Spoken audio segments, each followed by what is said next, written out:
ठंडी हवा चल रही है जी। और गांव में आपको एक सुकून देखने को मिलता है। अगर इधर देखें कोई शोर शराबा नहीं है, एक सुकून है।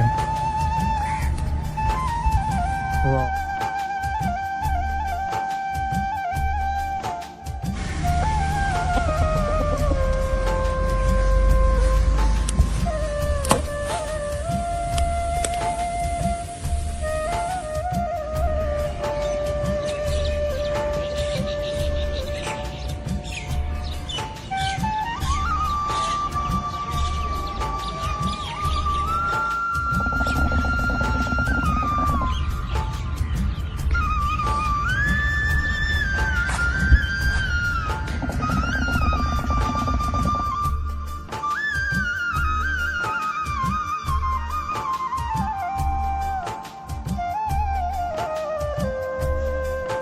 पंजां दी जिथे कोई फस जाए पठाना वाला रेट है पाकिस्तान दे विच